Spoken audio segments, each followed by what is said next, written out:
All right, I'm here with Tiffany Joseph. We're here at Sandwich Territory in Tenoli's Cafe. Yeah. And it's November 3rd in the afternoon, so Wado Aichka, Tiffany, for taking part in this. Mm-hmm. And it's okay if I record this? Yeah. Okay. And so maybe I'll just start off by asking you if you want to introduce yourself. Spatial Scholaswet and a snap. Exentiu Satna Chinachin class, Colt Oatmeal. Tanitsin, Kautzen, Tanitsin, Samna, Stitchawat Tight, yet Nikalos, yet Iasnata, Tanangana, Halkofamat, Tanatain, Kiam Tanamain, Squealet up la, yet Kiwanamat la, yet Tanano, yet Swatsimo took Tanasalsila. My name's Tiffany Joseph, I'm Satan, just Colt Kautzen. My children are Cash, Nathan, and Callie Joseph Sampson. I introduced their Ninat main, which is Stitchawat Tight, Nikalos, and Iasnetat.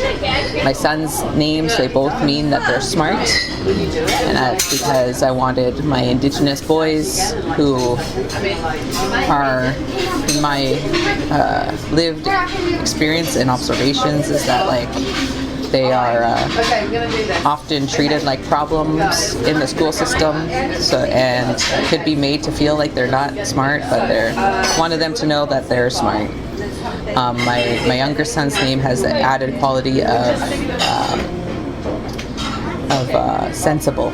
So, you know, those are like wishes that I had for them. And my younger son really needs it because he can be a little bit wild, so I think it helps him keep some grounded a bit more than he might have been otherwise. And my daughter's name is Iasnetat, which means makes us peaceful. And that is because my grandmother was the most loving woman that I've ever known, and still to this day carries that for me. And also my grandfather's sisters, my grandma and my grandaunts, they all, you know, they put a lot of love into us as the grandchildren, and it's just been like, it's always love with them, always kindness, always gentleness, always laughter, and I feel like that's who we are and where we come from in my family, and I want my daughter to know that's who we are and where we come from. And it's also a reminder to me that that's what I want for myself. When I'm an elder, or even today, I want to be able to be that. It reminds me as like a community member, a relative, but also as a mother. And then I introduced my parents and grandparents and their ancestral names, but I won't share all of those. But basically, I'm from the Underwood family here, and Satanich, Joseph family in Squamish, and the Thorne family in Culleton. My mother's mother is from Culleton, and if you trace back further through my mother matrilineal line, going back even a few more generations, we're still here on the island, up to Snuneymuxw. I grew up speaking Squamish from preschool up into my early 20s, and then I started speaking Sinchothan in 2015, so it's been 8 years since I started learning Sinchothan. And that's primarily the language I introduced myself in. Wonderful. Mm-hmm. Thanks for that. And I still remember what you told our class about how self-locations are the passport to the territory. Mm-hmm. Right? So actually sharing who you are and your family and where you come from is a way to make connections, possible connections with people, mm-hmm. and to get permission mm-hmm. to enter into the territory. Mm-hmm. So I quote you often. So thanks again for that. Mm-hmm. So this is for a special issue on Indigenous land and water defenders, and I'll just start with the broader question: what does land and water protection look like for you? What does it entail? Mm-hmm. So being of Squamish ancestry, we're freshwater people, and that's because we have mountains like Grouse Mountain, Whistler Mountain, the Mount Seymour, all within our territories, and they have these glaciers. We have the Capilano River, the Squamish River, and other rivers within our territory, and that's why that defines us. Those bodies of water define who we are, our territory, our responsibilities. And then as Satanage people, we're saltwater people, and that's because we spent just as much time in the sea as we did on the land, because we had villages throughout the southern Gulf Islands and the San Juan Islands that we would travel to frequently for harvesting, for camping, or they would even be seasonal, like summer villages on the islands, and then the peninsula was usually our winter village. The peninsula of the Saanich Peninsula, and so we have relatives. Like salmon is a primary example, not just for Coast Salish people, which the St. Nations Coatmish are, not just for Salish people as a whole, but like most of BC, because those salmon swim up the freshwater of this Coatmish territory, and then they move to the next territory and to the next, right? It goes all the way into the interior of BC. Everyone has survived off salmon. We are just the first points of contact where the sea meets the fresh water, right?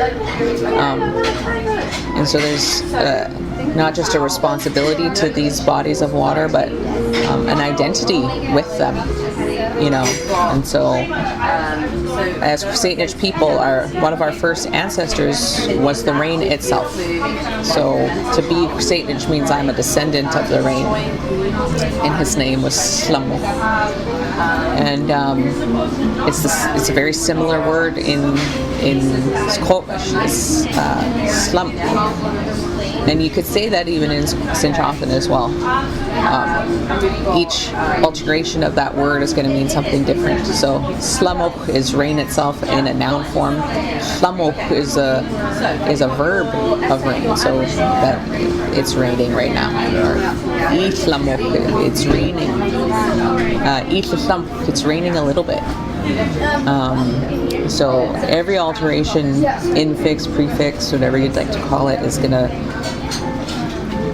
have a different connotation of what the rain, how the rain is behaving. But the salmon, the creeks and the riverbeds are their nurseries. It's where they lay their eggs. It's also where they come to die. They call it the salmon spawn. Salmon, they do come to lay their eggs and spawn, but shortly after they spawn, they die. So the salmon are born on the land essentially, and then they go out into the sea. And for Satanage people, we actually go and fish out in the sea. That makes us unique compared to the rest of the Salish people who fish from the rivers. So we had reef nets, and that's a sacred gift from our Creator. And so to be a steward of the land and the waters means to identify with the water itself, whether it's fresh or salt water.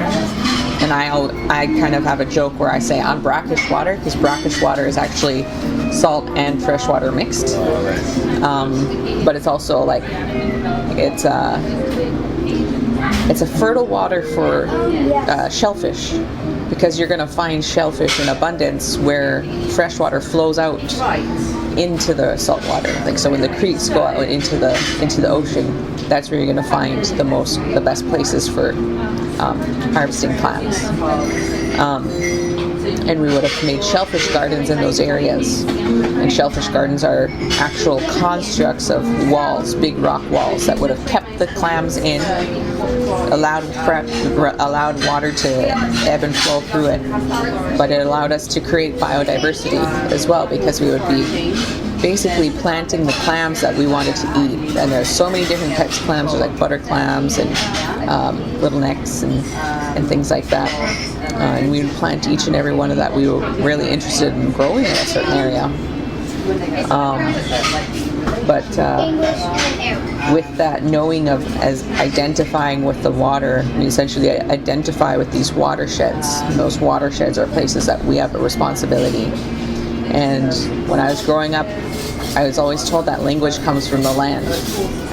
And I was thinking about it and thinking about, like, it must mean that there's some sort of shift that is perceptible even to just a human being. You know, you don't have to be a genius to be able to perceive there's a shift or a change, right? And once I grew up, but I was also thinking about, I'm like, well, colonizers are obsessed with land, and therefore, like, that patriarchal lens that comes from colonization is going to shape that concept of language comes from the land. Like, well, what if it also comes from the water? And so throughout time, I came to learn that, like, there's I think a spring in Sayout, and this hydrologist traced the source of where that came from, and it was in the Puget Sound.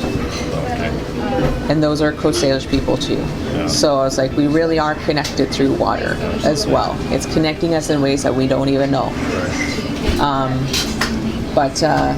So when you look at a map of the ecosystems, the biogeoclimatic zones, or what they call BEC zones, in so-called BC, we are in the coastal Douglas fir biogeoclimatic zone.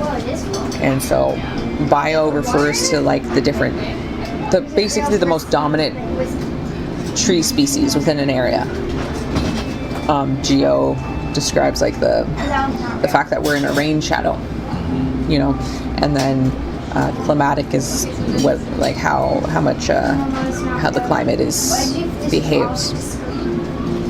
And so we're in this rare ecosystem as Coast Salish people. And it is the drier part of the West Coast, because people think of the West Coast, they call it the wet coast, they call it the northern rainforest, you know. But, like, if you compare so-called Victoria to so-called Vancouver, we get half as much rain as Vancouver. If you compare Victoria to so-called Tofino or Tla'okwit, we get a quarter of the rain. So we get there's 4 times as much more rain in Tla'okwit than there is here. So we're very unique from them. And Vancouver and Duncan get about the same. So Duncan's Cowichan territory. And you go up to Nanaimo, to Halalt. That Halalt is, like, considered the northernmost Salish people. And then beyond that, you know, you've got Pomox, Courtney. Those people are a mix of, like, Salish and Kwakwaka'wakw, a lot of people would say. But those places are included in the biogeoclimatic zone of the coastal Douglas fir. And that goes right down to the border of BC, because, of course, these are BC biogeoclimatic zones. They don't go across the border with their mapping. So language, you can actually see when you map out these biogeoclimatic zones, language, the Coast Salish language falls within that coastal Douglas fir biogeoclimatic zone. Wow. And then if you map out all the different watersheds, you know, you can get more granular of, like, okay, where are these families, you know, why is this part considered this family's responsibility? I haven't done that mapping yet, but it connects us just as much as the land does, basically. So you can't really separate the land from the water, which is, like, such a challenge as a caretaker, because I'm like, well, you know, I might work with an organization that they only work with terrestrial species. They only do terrestrial restoration. I'm like, but it's for the water, you know. So I'm like, I can't, like, yes, like, it's because it's not all about, like, people in order to help colonizers and settlers and uninvited guests to understand, like, why is Indigenous-led restoration important? Why is restoration in general important? It's unfortunate. You have to center the human beings, and you have to be like, well, these are food. And I feel like that's so it's so just different than our worldview. But even within a colonial worldview, it's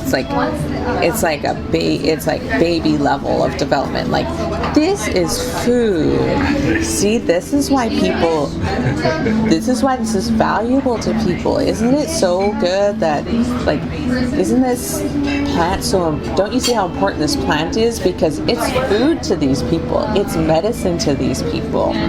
Don't you see it's valuable now? And I'm like, you really want me to talk to people that way?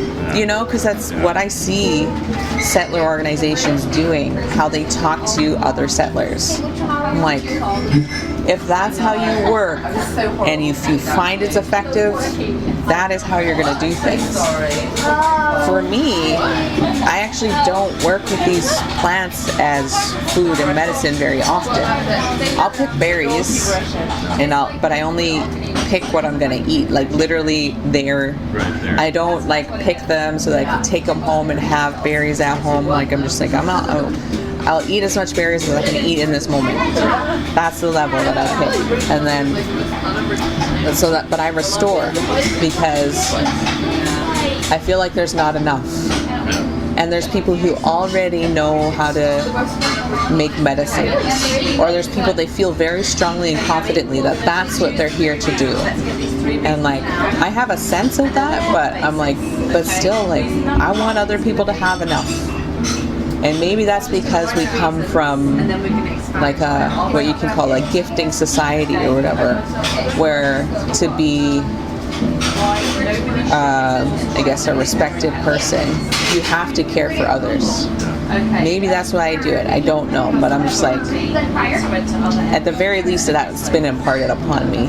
That to be a good relative, you make sure your other people are taken care of first. And so, like, I don't want to be the one taking. I want to make sure when my people take, that they're gonna feel like we have enough. We have more than we need. But going back to like how I teach, because of that, I'm aware that I don't really have good feelings when I think of harvesting. I think, like, how can I take when I know there's not enough? I need to make more. I feel good when I feel like I'm making more. I'm like, I'm taking out these plants that are changing the soil so that only they can grow. I'm taking out these plants that take up so much space that they shade out everything else, and I'm letting everything else come to life.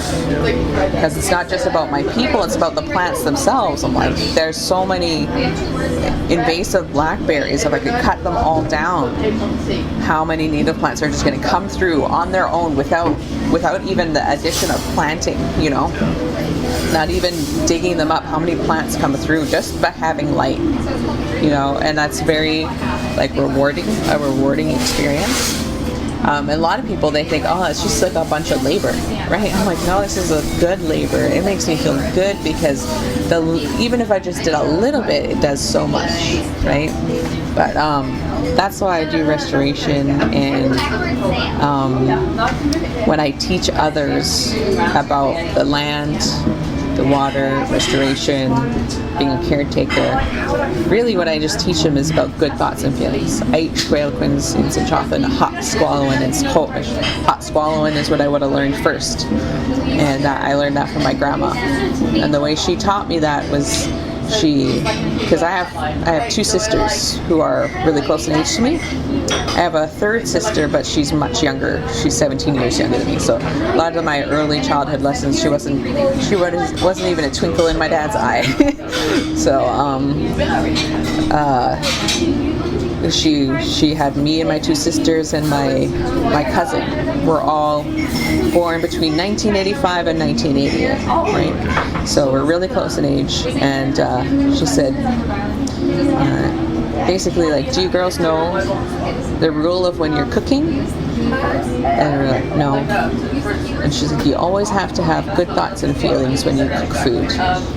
Because if you have anger or like other challenging emotions, you'll be poisoning the food. But if you have good thoughts and feelings, you're putting medicine into the food. She's like, it doesn't matter what it is, you know, if you put your good thoughts and feelings into it, you make that food medicine. So that's what I try to teach people. I'm like, you know, do you work in a kitchen? Are you smoking, chain smoking while you're working in a kitchen? Are you swearing at people? Or are you there, like, I'm going to put all the love and joy into my food, into my cooking, because I love cooking. Like, even if you're a carpenter, are you like, F this and F that? Or are you like, I'm really proud of the work I do. I'm building a home for somebody. They get to have a good life because of the work I'm putting into it. And whether you're a teacher,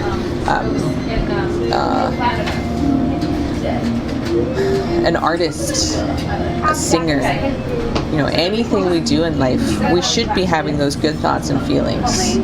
And that is a core teaching for Coast Salish people, that when you bring a human being into the world, you're here to nurture them and allow them to, I guess you could say, self-actualize, know who they are, and know that they're here to serve a purpose, and that it's their right and responsibility to do so. And so you teach them how to do that in a good way, with good thoughts and feelings, so that they're always bringing medicine into the world, right? Because if they're in the colonial way, it's like this man, the father of this family, is a doctor. His sons are going to be doctors, and his grandsons are going to be doctors. And it's like, that's the colonial way, where everyone has to be a doctor in this family, and if they're not, then they're a failure in the family, and they're, you know. And so in our way, it's like, everyone has their own purpose, and you can never impose your will onto your child. You're here to hold space for them, so they can know within themselves what they're here to do. Beautiful. Well, you've already answered my next question. Maybe I'll shift a little bit to something you've talked a lot about in the past, is pollinators. Kind of the ways that we often take some of these things for granted. You know, we don't pay attention to the bee nations and even the plant nations, for that matter. Is there anything you want to share about that in terms of how to honor those contributions to land and water defense? Yeah, I find that, like, you know, there's social justice, I guess you could say, kind of movements that are about, like, the well-being of people, how people deserve to be treated with dignity. And it could be unhoused people, it could be just a gender thing where it's about women being treated with dignity, or other genders being treated with dignity. Could be about race, where, you know, people are experiencing prejudice within society, even genocide, and how social justice wise people would want to stand up for these people, because people should be treated that way, and that's very valid. But then it tends to be separate from the land.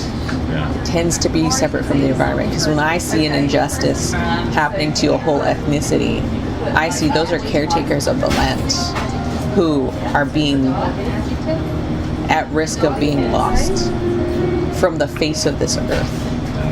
And I can't take care of the land the way they can. I could never live in their biogeoclimatic zone.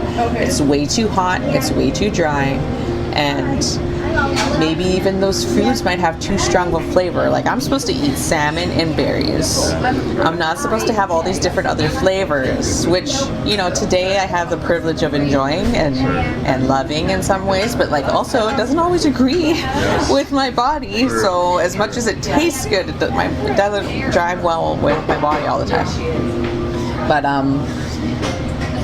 you know, like, we all have a responsibility to care for the land, so it's an additional reason of why we should all be in solidarity with one another, each other's well-being. And then like when people care about the environment, like they care, some people, it's their whole life's about salmon. Some people, their whole life's about whales. Some people, their whole life is about caribou, about moose. And like within the Western science, it's like everyone's got one specialty. And even within one of those species, it's like, well, I'm studying their digestive system or something. Like it's like really so specific, and it's like, that's great things that you're learning, but wow, that's so absent of human beings and nature. You know, it has to all be connected. And so when it comes to the pollinators, there's so many people who are passionate about pollinators, and you know, it kind of became more predominant when people had a fear that like we wouldn't have enough pollinators to pollinate the foods that we eat because bees were dying. But when you look closer about what bees were dying, is honeybees were dying. And honeybees are not indigenous to Turtle Island. They're from Europe, Asia, Africa, all these other continents. The actual indigenous bees of Turtle Island are solitary bees. And I was like, wow. Indigenous bees are the ones that are actually threatened. Will people ever care about solitary bees because they don't produce honey? Again, it comes back to, this is like a food system way of thinking where it's like, that bee is valuable because it makes honey for me. That bee is valuable because we can keep them, right? You keep honeybees, you keep them, and then you can bring them wherever you want to pollinate these different food systems. Like, and the thing is that it's not always food, right? It's like oil, like palm oil, which is bad for the environment, or canola oil, or whatever. And sometimes it's blueberries, but they're more than likely blueberries that are sprayed with pesticides or something, right? These monocrops, essentially. It's not about biodiversity. It's not anything about harmony. It's all about, essentially, honeybees are the exact same as cattle, or like pigs or chicken. Like they're just an industrialized animal. And it's really heartbreaking, actually, when you think about it. Just like when you think about chickens in cages, when you think about cows going to a unsacred slaughter, you know? So I was like, a lot of people won't care, but at the same time, I can't be too concerned about people not caring enough, because I have to focus on how much that I care, and I have to deepen that love and that sacred relationship. And even didn't take long, just took a moment really, but even undoing this idea about like the use and the value of bees, right? They're not meant to be used at all. But when it comes to solitary bees, you know, it made me think about language. And so that means when I say Samsamaya in Centralton or Sasamite in Squamish, I was talking about solitary bees, and I didn't know it. Like the whole time, when my ancestors said those words, they were talking about solitary bees. Little did I, that's what I was talking about too. And so I like sat with that. I'm like, these are my relatives.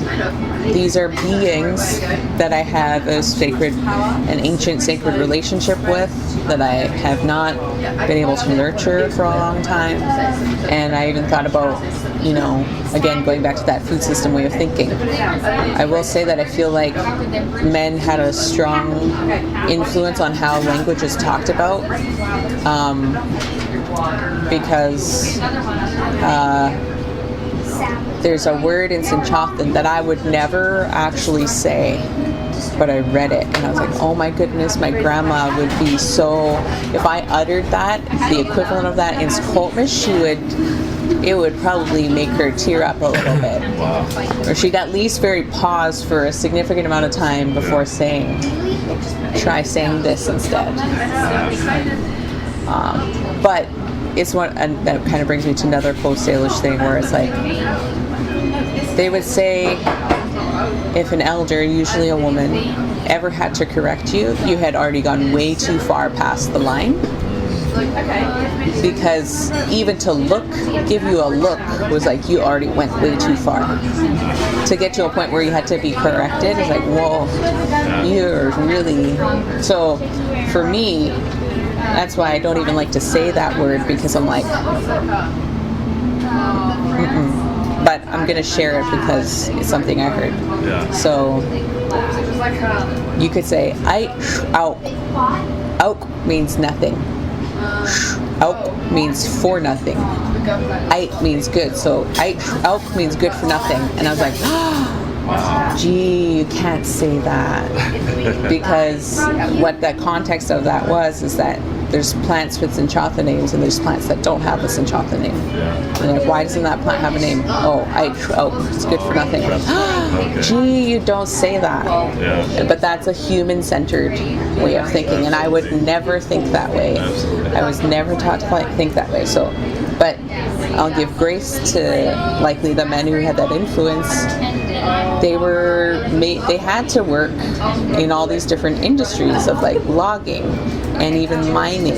You know, there's mines here in our territory that existed decades and decades ago, but our men had to work in those things. So, you know, getting disconnected from that worldview because the land then became a resource. Instead of like they knew things are relatives, but some things got lost a little bit on their end. And so when it comes to the solitary bees, I'm like, people are going to think they're good for nothing because they don't produce honey. And but environmentalists, they're like, oh, these are so important because you know, they if we lose biodiversity, that means like a less healthy ecosystem, right? So environmentalists are very like hyper focused on species at risk and things like that. So like, where's the balance? But pollinators, you know, they only pollinate 50 to 100 meters. The solitary bees only pollinate 50 to 100 meters from their nest, whereas a honeybee can pollinate for miles away from its beehive. Right. So indigenous bees really stay close to home, really close to home. And you know, to me, I see a respect there, right? Like you only take what you need, and you know what's yours, what belongs to you, and what you're here to care for. Because also many indigenous bees won't pollinate plants that aren't indigenous, because bees see differently than we see. When you talk about pollinators in general, people like to say, oh, plant yellow flowers because pollinators like yellow flowers. They don't see yellow the way we see yellow, so we don't even know what they see, but that's just what people have come to assume, perhaps found an observation that seems to be true, but we don't know that they're actually looking at colors. But we do know that indigenous pollinators very often don't pollinate non-indigenous plants. So we need to plant indigenous plants for indigenous pollinators, because without those indigenous plants, you won't have indigenous bees. But also, if you don't plant indigenous plants, you don't have indigenous people. And so a lot of people who care about nature, they can look at the correlation between indigenous bees and indigenous plants, and they could devote their life to that. But they could live their whole life that way and think that indigenous people don't matter. People could see indigenous people matter, but they might not see the value of the land itself. So we have to educate both those things, and I don't know why. In my mind, I'm like, how can any of that be separate? How can you separate people from the land? How can you separate people from nature? We are nature. Whether we are conscious of it or not, we're always a part of nature. So I don't know if that answered your question. That's amazing. Yes, it does. And, I'd never thought of bees as extractive, and I say that as I gave you a big tub of honey today as a gift. And they had fed off of they had pollinated blackberries, so it's appropriate for our conversation today. And it's a good lesson. So really to think about. That compartmentalization that occurs, and then also that extractive mentality. The bees are working for me to produce something for me that I can take, versus they're working for the ecosystem, or they're working for the people to really promote health and well-being. So yeah, compartmentalization is really our enemy, I think, in a lot of this conversation. I guess I should just add real briefly. Sure. Like in learning about pollinators, I attended a pollinator workshop. It was a 2-day workshop. And I was learning about these different qualities of bees, solitary bees specifically. And I was hearing all these beautiful things about them. So, for example, the female bees build the nests, they lay the eggs, they gather the pollen to pack the eggs, they gather nectar for themselves. They will mate with the male bees, but the male bees, they don't have anything to do with the nest at all. They're pretty much just there. They'll pollinate for themselves, they'll get nectar for themselves, but they're kind of just there to mate with the female bees whenever they're needed, but otherwise they're not doing anything else. And so it was kind of making some people kind of chuckle and things like that. But also it's like she lives her life for her babies. She lives her life to make them homes. And she gets to go and mate as well. But it's just all about them. And and look at all this service, I'm using quotations around the word service, that she's doing for everyone else. We wouldn't have camas without solitary bees. We wouldn't have solitary bees without camas. We wouldn't have Satanich people without camas. If camas is wiped out, we're wiped out. We might exist as human beings, but we're no longer who we would be with camas in the world, because it was our food staple from the land, in terms of a plant. So I wrote a story about a bee because I had great admiration for all this selfless work that they do for us. They don't ask for anything. Then they never will, because, we don't speak bee, but I basically advocate that we plant indigenous plants for bees. Like we're going to feel very helpless in this world very often because of the harm being committed to the land, to the whole world because of extractivism and climate change. We're in a place that could potentially be very climate change resilient, because it's a drought tolerant ecosystem. At least in terms of like the camas and other plants within the Garry Oak ecosystem, which lies within the coastal Douglas fir biogeoclimatic zone. And to me, I'm like, if I just focus my life on that, is that going to make a big enough change in the world? I can never really know. But I know for sure it's my responsibility to devote my life to that.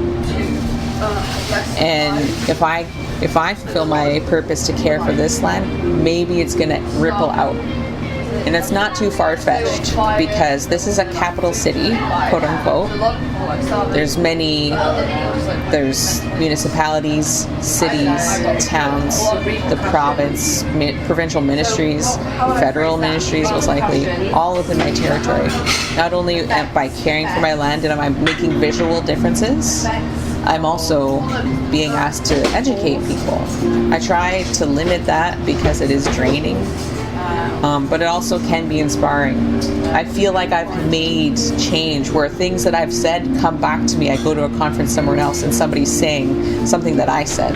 Like the term colonially known as, I started saying that. It was on my website for a food thing that I was doing. A month later, people started saying that, and I started seeing other things. I'm like, yeah, it was me saying that. No one else was saying that before me. I know, because I looked around. I'm like, I guess I'll start saying this, and people picked it up. Same with the term home place. I started saying that. I started seeing people saying that. I'm I'm like, you're the second person I heard. I was the first one. You know, and the reason I say that is because, again, that idea, like homeland, land, and water. Like nobody talks about the water very much. Yeah. Like as saltwater people, that's our identity. As freshwater people, that's our identity. But we always talk about land. But you can't separate them. So I was just like, I'll just stick to homeland. But we can say home place because that's a literal translation of Elanganuk, which is territory. Like I said, home place or homeland is just easier translation. Yeah. What are some everyday ways that you honor those relationships to the lands and waters and offer that protection or offer that stewardship, if you will? Well, doing the talks that I do, teaching in classes like UVic classes, like the Indigenous Studies class, teaching with Lee Joseph, she's my cousin from my Squamish side, and been teaching with her for years in her course, speaking when I'm asked, not every time I'm asked, because then I would only ever be speaking or whatever, but I'm really doing my best to also come back to doing something that is led by me personally, rather than supporting other people's work. I know that that's impactful and positive, but then it's like I have something to fulfill here that I can lead, that people, instead of asking me to do something for them, that they can come to me and they'll have that same learning that they would have otherwise, but it can be geared towards something that I'm actually doing. And in my work with Lee Joseph and even with the Indigenous Studies, it has been like work that I'm doing and people come in, but there's other classes where I just get asked to speak in a class. Maybe sometimes it's just once and never again. Sometimes it's twice and then maybe never again.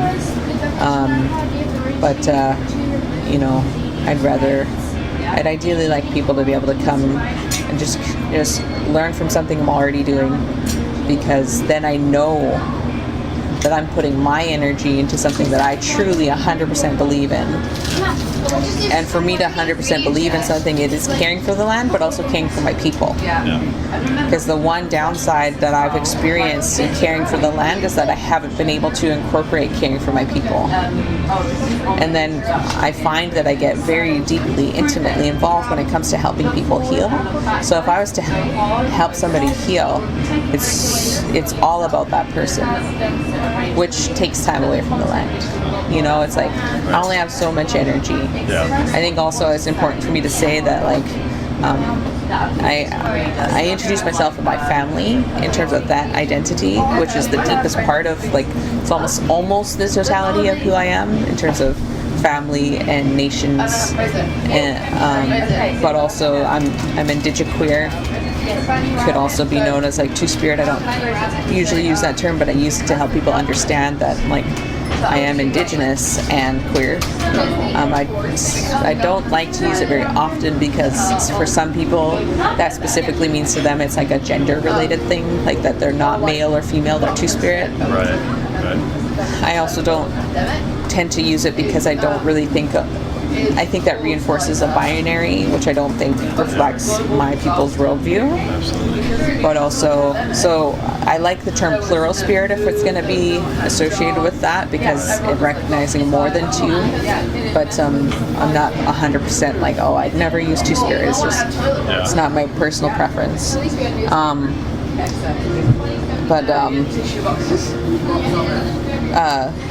Also that I have ADHD, and I've also done an assessment that would for autism, and the traits that I have reflect autism. So I'm a neurodivergent person, and with that, I find lots of gifts. But also there's like challenges where I can burn out easily, compared to other people, or I hyper focus, and like when it comes to helping somebody heal, it's like I'll hyper focus on them, and that's why I don't have enough energy for the land. So being able to not just also being able to help lots of people heal as opposed to just one. Because we need we need a community. We all need to be healing together, and we'll get there together faster than if we did apart.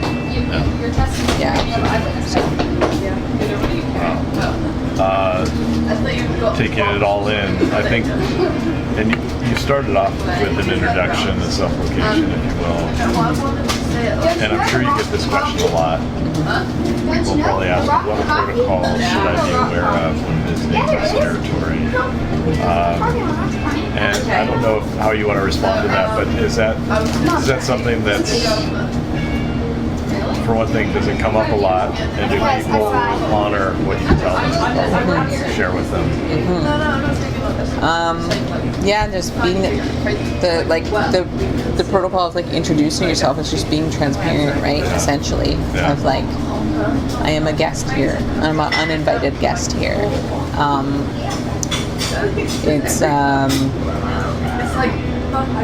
when you introduce your parents. So, for example, I introduce my parents and grandparents. Yes, you can. Thank you. And it's like, how do you feel when you introduce your parents? Does that make you uncomfortable? Because the thing is, like, we emphasize doing things in person, right? One reason is like, what can we read? Because as human beings, you don't have to be a super human to be able to read people's body language. Yes. Right? As human beings, we can pick up when somebody feels disgust, arrogance, shame, pride, whether they're being humble or what have you, right? We pick up on those things subconsciously. And yet also I often ask, like, have you looked at yourself? Right? That's a lot of what I advocate for people to do. Now we're beyond that point. People need to take action now towards these different issues that we have in terms of the environment and climate change, in terms of racial prejudices and land back for us specifically. We're past the point of where people can do their healing through self-reflection so that they're not committing colonial white oppressive harms to our people. We just have to like get it together.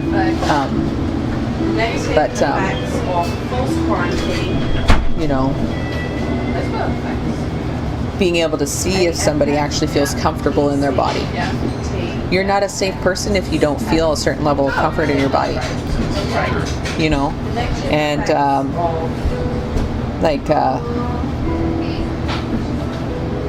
there's also just the fact, like, why are you here?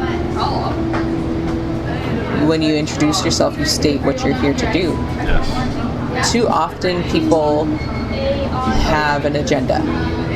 They want to, they already have an idea before even starting a relationship with somebody, you know?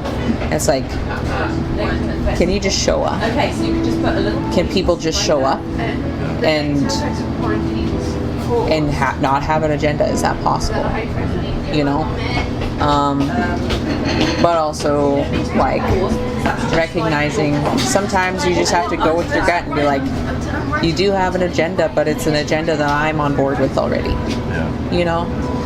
So I don't want to totally say like having an agenda is bad, because we're in this time where it's like we have to act now.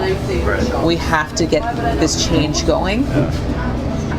It's unfortunate. It feels like the relationship building part is being lost, but that's the reality of a climate crisis, in my opinion. In my culture, we very strongly teach, like, don't rush and take things slow and what have you. But I'm like, we're literally in a crisis now, and I'm a person who is actually calm during a crisis. So I'm like, it's possible to be in a crisis, taking quick action, and also be calm. So like we need space for that in recognizing our protocols, because stagnancy is the opposite of being too chaotic is being too stagnant, and I feel like most of my life things have felt way too stagnant. There's no movement happening on things that movement should have been happening on, so there's like a balance that we have to find there. But that's the thing. That's why ideally things happen in person, because you can feel deeper than the person's good intentions. You can feel like, are you actually ready to do this work that you're asking me to be a part of with you, right?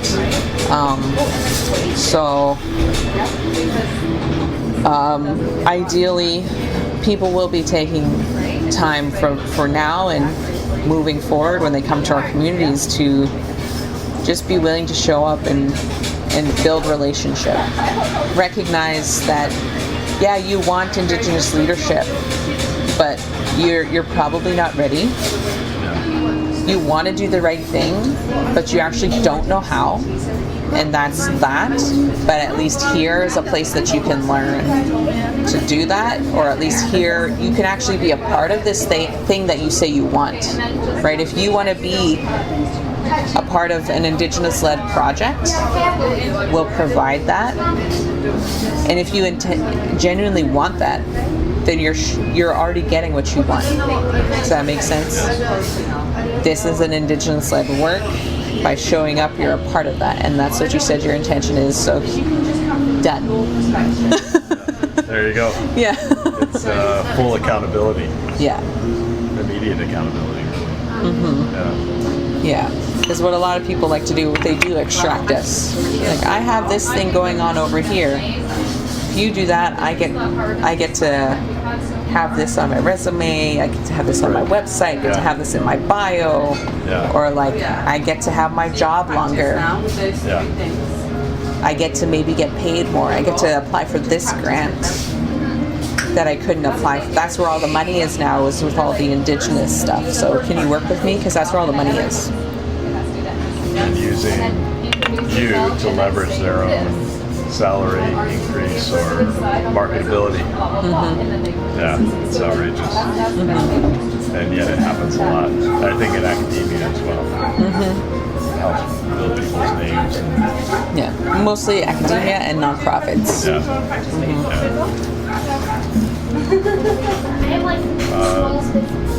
You've answered a lot of these questions already, so I'll just go back to what do you think this is kind of a large question as well. What do you think is crucial for ensuring that our future generations thrive?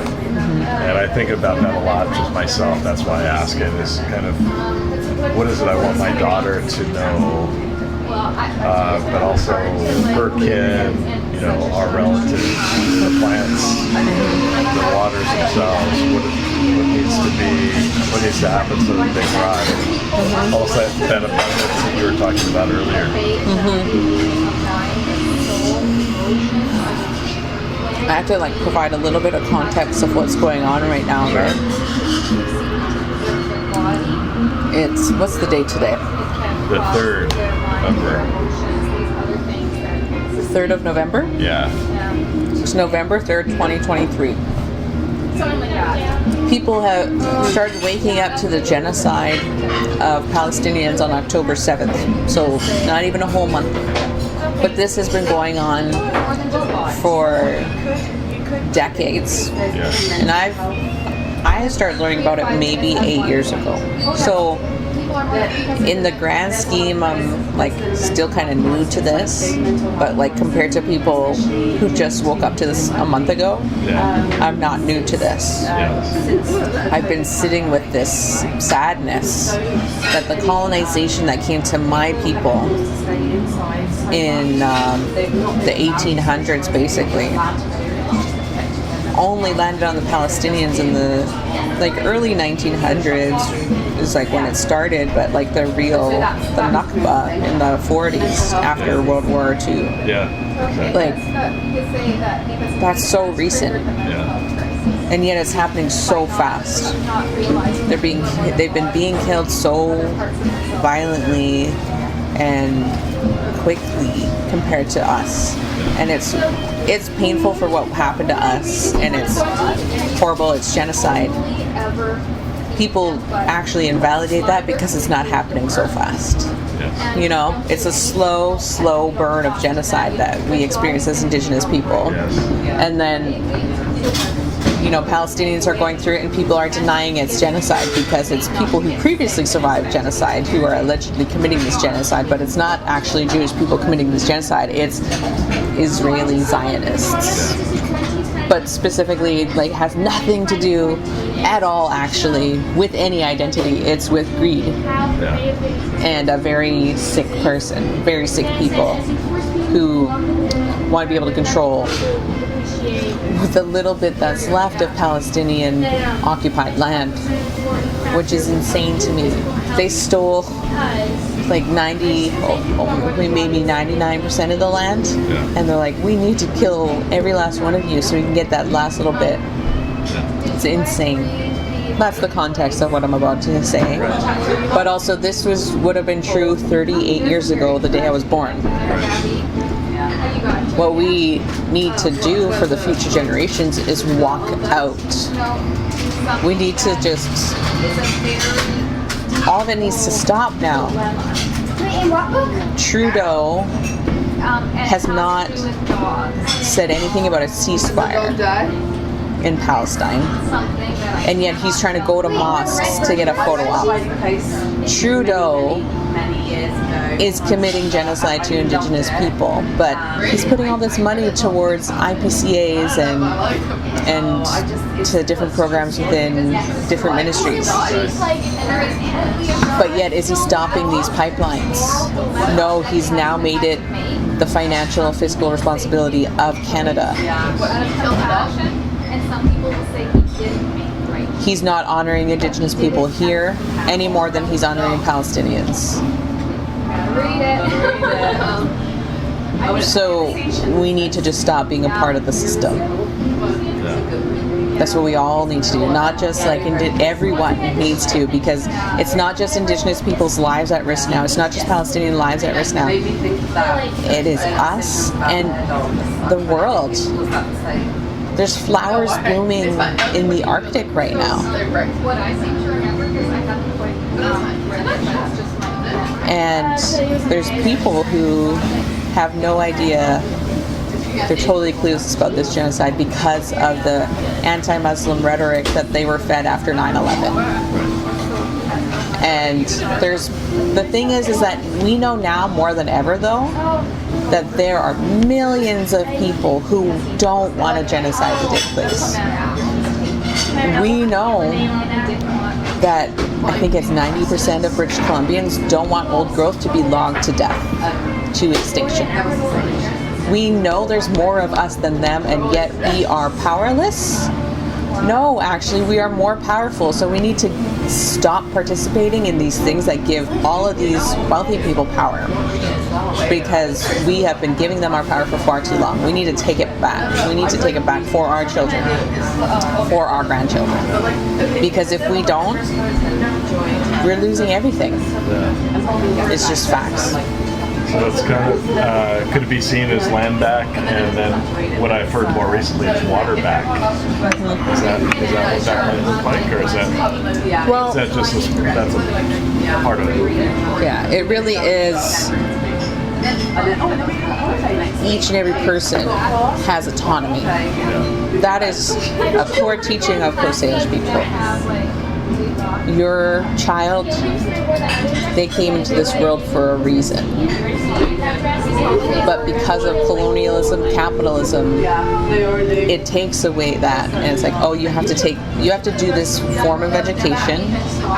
You have to get this form of a degree in education to be able to do the work you want to do, but also to do the work you want to do, there's somebody else who has to decide for you if you're ready or not. That's not our way. And for her children to be able to grow up in a different way, she needs to know her autonomy, or your child needs to know their autonomy. You also have your autonomy. Our children are only going to know that when they see us do that ourselves. And we also need our elders to do that, right? They're the ones who survive residential school. We have all of our hurt and pain about that, but they're still here. There's not as many as who have died, but there's still a lot here. And what if they stand up? What if somebody who experienced the worst at residential school, who also experienced the worst in their life of like reliving those kind of things that they experienced in residential school in their romantic relationships, experiencing the same kind of abuse, they knew enough to get out of those things for some of them?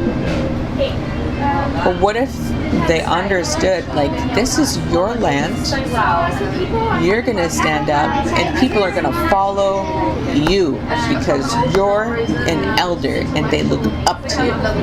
You're a leader. They tried to hurt you back then, take away your language and your identity, but these people, your people, are looking to you. They're following you. I would love that. I would be on the ground crying right now if my elders were like, we're standing up for Palestine, we're standing up to Trudeau and this bullshit.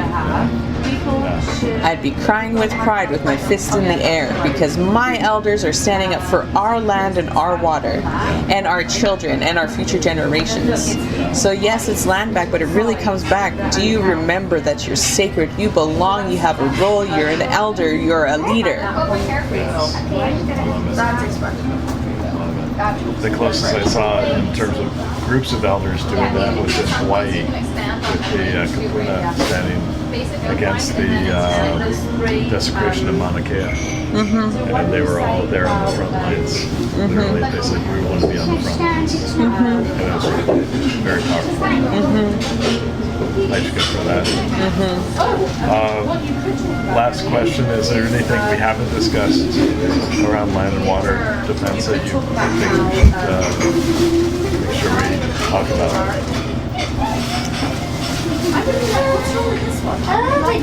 Well, I know, there's probably a lot of people who've worked, like non-Indigenous people, who've been like stream keepers and things like that. A lot of them die of cancer. It's probably because those streams are contaminated. It's literally what they go there to do is remediate something, and they get sick. Right? So land defense can make you sick. Water defense can make you sick because those places are contaminated. Right? So I just don't want that to go unnoticed. Yes. I'm not a person who's really been on that ground level in the way a lot of other people were, whether they're an environmentalist to like working for an ENGO kind of thing, or whether they're a land defender who's defending against mines or who's defending against the oil sands. Like, I haven't been on the ground in the oil sands persistently showing up. If I was, I'd be sick right now. Same with the mines. I'd be sick right now. So we have to recognize that to even be healthy is a privilege. To be able to go walk out in the streets is a privilege. All of Panama is standing up right now for their land. All of Panama, Indigenous and non-Indigenous alike. 12% of Panama is Indigenous. The whole country is saying no to a Canadian mining company in their territory. And it's not just Panamanians in Panama, it's Panamanians all across the world. There's Panamanians in Toronto at the headquarters of this mining company. How is it that a whole country can stand up and say no, but they don't get their way? That's how corrupt things are right now.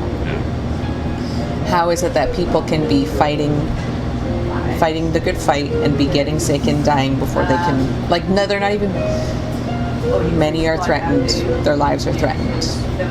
But those who live, they just get sick. They don't even get to, like, to win, they just get sick. and they pass away. So we have so much power, even as people who feel powerless.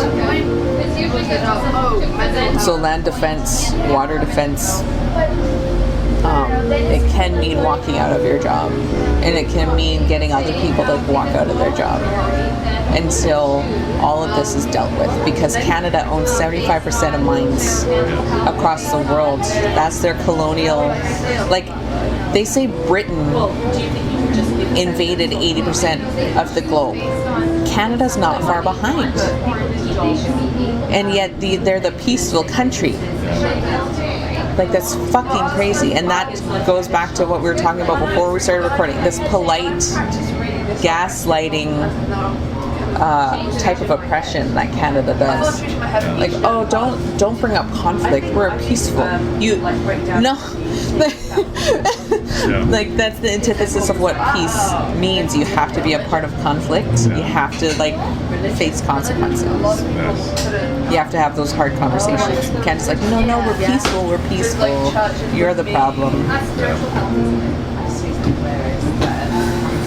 Well, Hitchka, for speaking your truths today and for sharing this with us and for all the work that you do every day.